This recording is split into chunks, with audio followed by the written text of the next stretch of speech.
પાકિસ્તાન જેલમાં ગુજરાતના 198 જેટલા માછીમારોને મુક્ત કરવા પોરબંદરના માછીમાર જાગૃત મંડળ દ્વારા વડાપ્રધાનને પત્ર લખી રજૂઆત કરવામાં આવી છે। આ તમામ ભારતીય માછીમારોની સજા પૂરી થયા બાદ પણ મુક્ત કરવામાં નથી આવ્યા।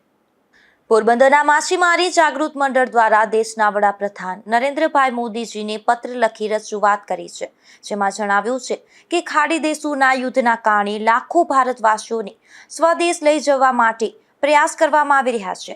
ત્યારે અફઘાનિસ્તાન અને પાકિસ્તાનમાં ચાલી રહેલ યુદ્ધના પગલે અમેરિકા જેવા સક્ષમ દેશો પોતાની નાગરિકોને પાકિસ્તાન છોડવા સૂચના આપે છે, પરંતુ ભારતની જળસીમા નજીકથી વર્ષ 2021થી 2025 સુધીમાં પાકિસ્તાન દ્વારા અપહરણ કરેલા 198 માછીમારોની સજા પૂરી થયા બાદ પણ મુક્ત નથી કરવામાં આવતા। ત્યારે આ બંધક માછીમારોને તાત્કાલિક મુક્ત કરવા માંગ કરાઈ છે। ગઈકાલે માનનીય વડાપ્રધાન શ્રી નરેન્દ્રભાઈ મોદી અને જયશંકરજી વિજય પટેલને પત્ર લખ્યો છે।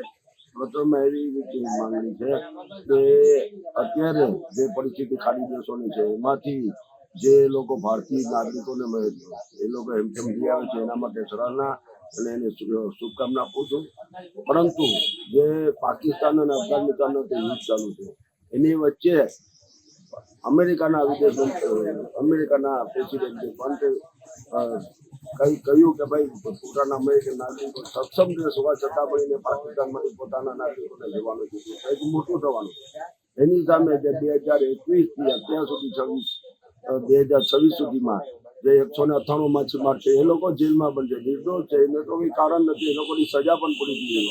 ભારત સરકાર અને પાકિસ્તાન સરકારને જે કરાર થયેલો છે કરાર 2008 એ મુજબ 6 મહિનામાં એ લોકોને છોડી આપવા જોઈએ, પણ અત્યાર સુધી એ લોકોને છોડ્યા નથી। એ બાબતે અમે વિદેશ મંત્રીને પણ મળ્યા હતા 21 જાન્યુઆરીના રોજ।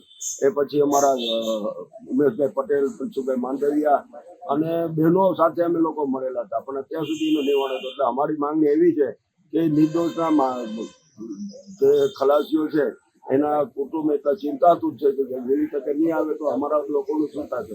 એટલે આવી માંગણી છે, અમારે એવી માંગણી છે કે ભાઈ માછીમાર જાગૃત મંડળની પાસે અપેક્ષા રાખે છે કે કંઈક વહેલી તકે તમે કરો, એટલે એ બાબતે અમે માછીમાર જાગૃત મંડળ દ્વારા માંગણી કરી છે કે વહેલી તકે એ લોકોને તાત્કાલિક ધોરણે એ લોકોને પણ તમે માર્ગ લઈ આવો, એવી અમારી માંગણી છે।